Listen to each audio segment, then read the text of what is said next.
जी ने रोने लगे, क्योंकि राजा ने जितने जीवों का हत्या किया वो सब जीव नारद जी को दिखाई देने लगे। जितने भी जीव थे सारा सारा जीव आकाश मार्ग से देख रहे हैं, नारद जी को कह रहे हैं कि मुझे बचाओ। तब ये सारे जीव आज संत नारद पधारे मेरे यज्ञ मंडप में, मैं बड़ा भाग्यशाली हूँ।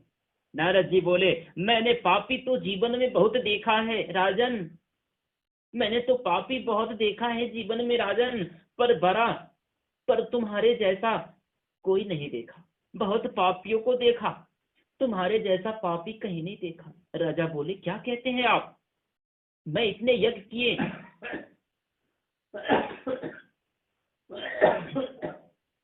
मैं इतने यज्ञ किए, पृथ्वी को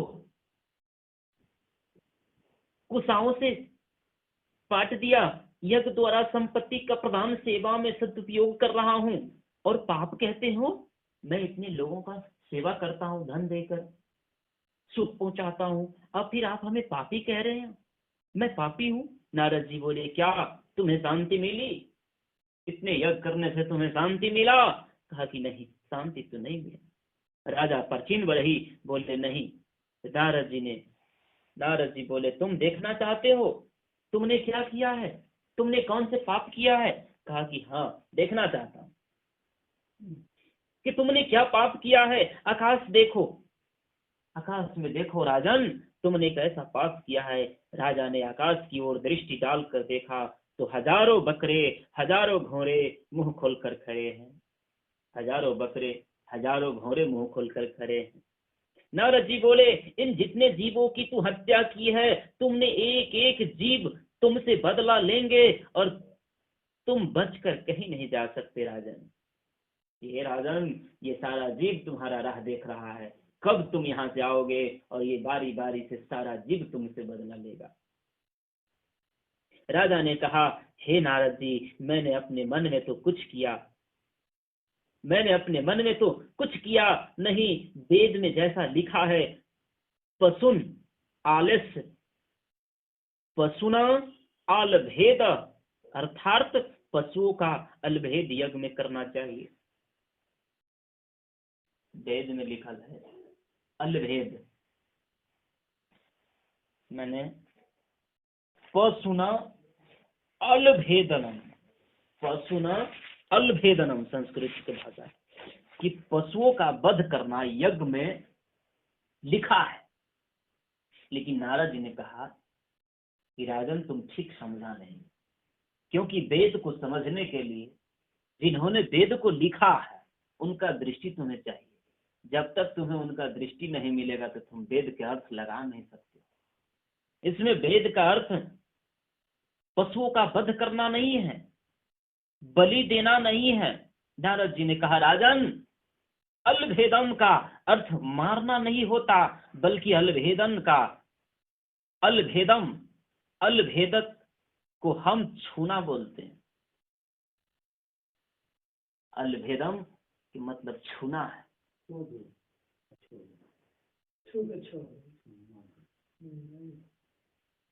बकरा कहते हैं ममता को।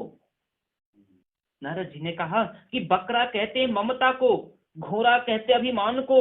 यज्ञ जब हम करें तो अपने अभिमान रूपी घोड़ों का स्पर्श करें, उल्टा समझ कि अपने अंदर में जो अभिमान है उस अभिमान को स्पर्श करो और संत के चरण में जाकर झुका दो, पूरे अभिमान को छोड़ दो और वहां से चले जाओ।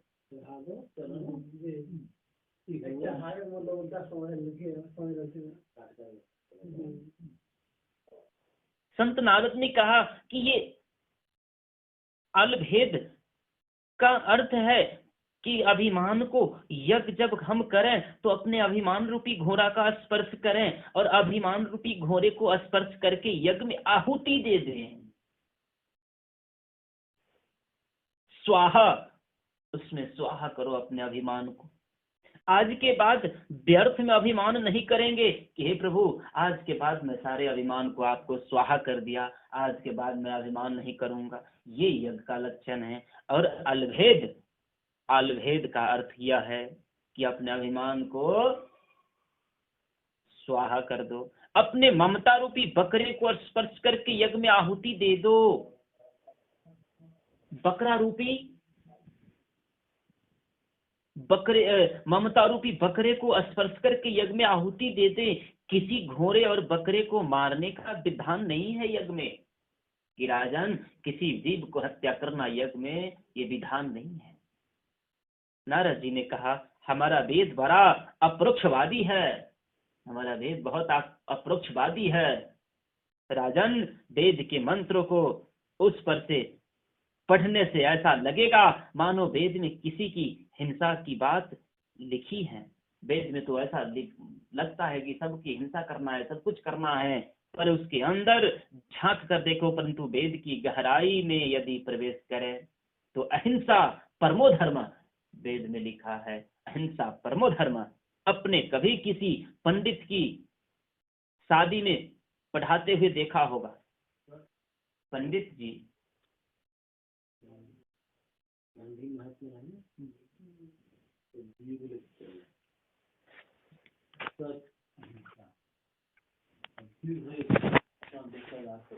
पंडित जी एक मंत्र बोलते हैं, तत्वरम कन्याय हृदय अलभेदत।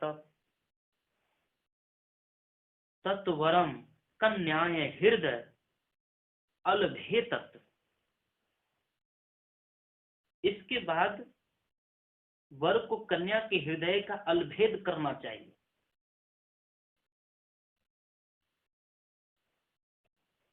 अब यदि अलभेद का अर्थ मारना करेंगे अर्थात वर कन्या को मार देगा तो शादी कौन करेगा?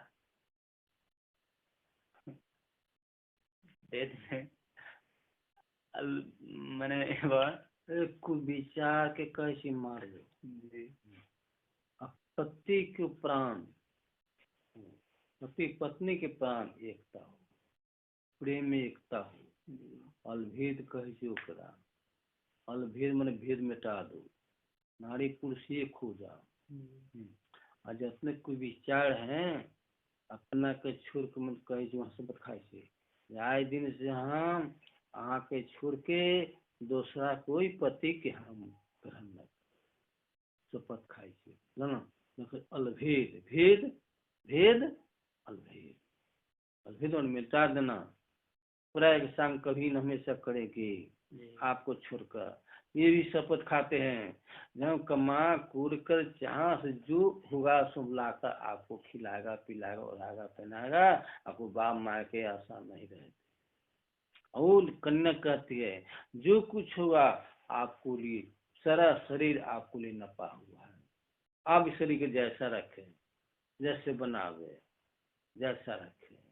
ये शरीर आपको मैं दान कर दिया हूँ।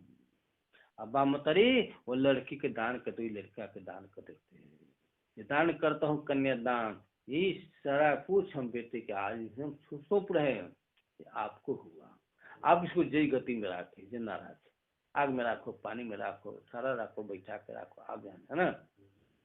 लड़की कहती है पति से हम सारा शरीर आपको स्वाहा कर दिया, शर्म सौंप दिए, आप शरीर के जैसे रखे। फिर अलभेद कहल कई, भेद मिटा के अलभेद।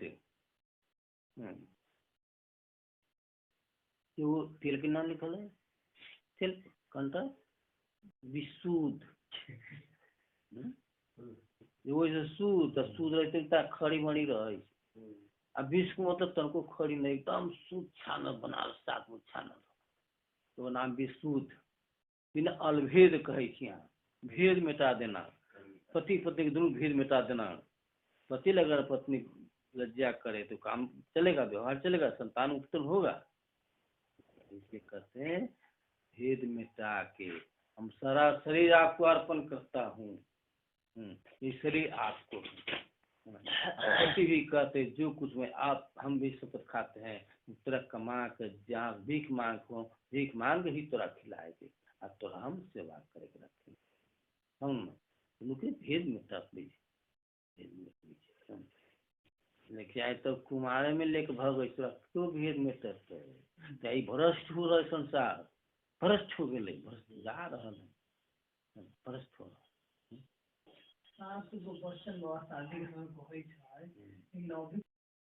एक शेर कुमारी का मांस लेकर आओ, इससे औषधि को बनाऊंगा, मैं उससे औषधि बनाऊंगा। तब यहाँ इधर वेद के अब माने शब्द भेले। अब आई अर्थ के माने अज्ञानी लोग कथी बनती मांस से कहते, शेर के मांस लाना है, शेर के मांस। लेकिन यहाँ शेर के मांस न कह रहा है, यहाँ कह रहा है कि किसी गुरु ने अपने शिष्य से कहा कि एक शेर कुमारी का मांस लेकर आओ, इससे औषधि को बनाऊंगा। लेकिन कुमारी के मांस का तात्पर्य क्या है? कुमारी का मांस का तात्पर्य क्या है? एक वृक्ष है, उसका नाम है घी कुमार, जिसको हिंदी में बोलते हैं ग्वार पाठा। घीत कुमारी के ग्वार पाठा। ग्वार पाठा के अंदर का जो गुद्दा है उससे संस्कृत में मांस कहा जाता है। उसके अंदर जो गुद्दा है उसको मांस कहा जाता है। हम लोग इससे एक दवाई बनाते हैं, इसका नाम है कुमा, अलमीरा भी एलोवेरा, कुमा या सब। जिसको इसका अर्थ नहीं मालूम वो कहीं कहेगा कुमारी को मारने की बात लिख दी है, लेकिन वेद में कहीं कुछ ऐसा नहीं है। वेद बड़ा परोक्षवादी है, ऊपर से देखने में कुछ लगता है, अंदर का अर्थ कुछ और होता है। एक कथा में प्राय कहा करता हूँ कि एक किसान था, किसान के पास में 500 बीघा जमीन थी। 500 बीघा जमीन वाला व्यक्ति तो बड़ा धनाढ्य होता है। एक दिन किसान के पास कुछ लोग मिलने आए। उस किसान की आदत रोज पीता था। किसान की आदत थी कि धान में से निकलने वाला जो मार होता है ना, गरम मार को किसान रोज पीता था। वह किसान गरम मार ही पीता था। सब है समाज में पढ़े लिखे लोगों से धनी लोगों में मार पीना अच्छा नहीं समझते कि जिसके पास धन है और वो यदि मार पिए तो लोग बुरा मानता है, निंदा करता है, अच्छा नहीं समझते। बनावटी दुनिया हो गई। वैसे ही मार पीना स्वास्थ्य की दृष्टि से बहुत लाभप्रद है। उस किसान की आदत है रोज गरम मार में शक्कर डालकर पीना। पहले भोजन की बड़ा दिक्कत है। आज से 4 लोग 6-7 प्राणी छे, बाबू माँ भाई बहन सब तो मार पसा के पहले वाला धान के चावल के मार वाली गढ़ा दही लेखा रही।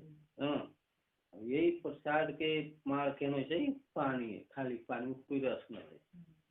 पहले वाला मार के साधु का गंजी रस मार तो ओकरा पसा के निमक ध के सब आने था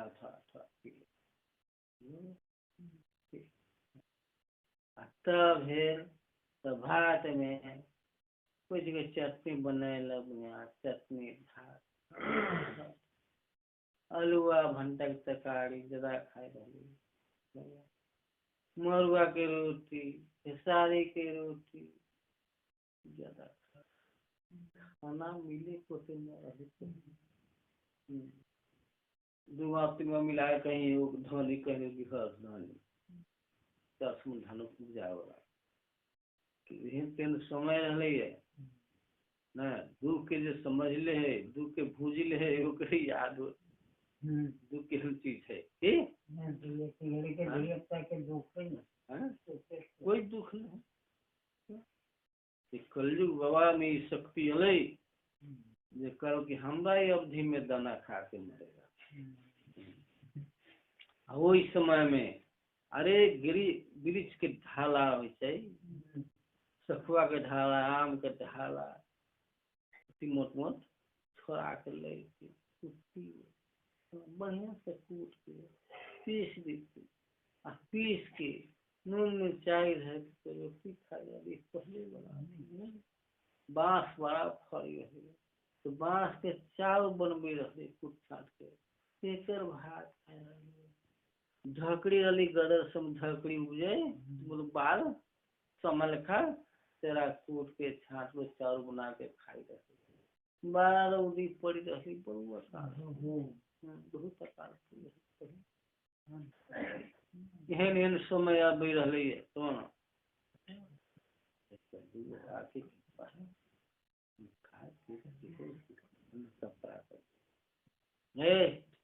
एगो आम साहब के 4 हाथ ले ली तो पुरुषवर के लोग साल भड़कते हैं 2 साल होते हैं। माई बहन के 16 हाथ के कपड़ा 16 हाथ के कपड़ा पहने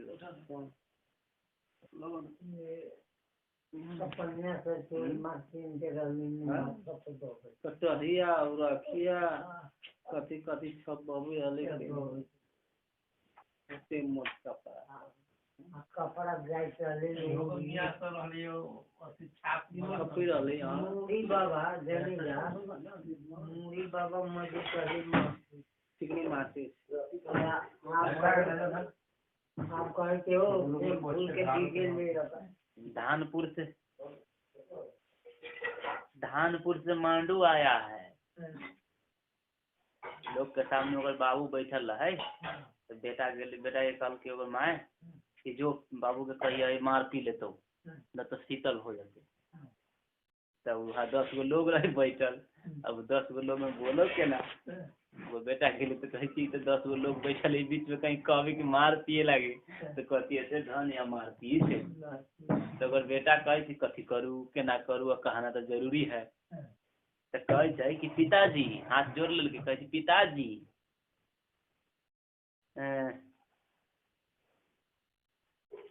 पिताजी धानपुर से मांडू आया है, धानपुर से मांडू आया है और कठबतिया घाट पर बैठा हुआ है। कि धानपुर से मांडू आया है और कठबतिया घाट पर बैठा हुआ है और जल्दी चलकर पी लीजिए नहीं तो शीतलपुर को चला जाएगा, यानी ठंडा हो जाएगा। तो जल्दी से चलकर पी लीजिए नहीं तो शीतलपुर को चला जाएगा।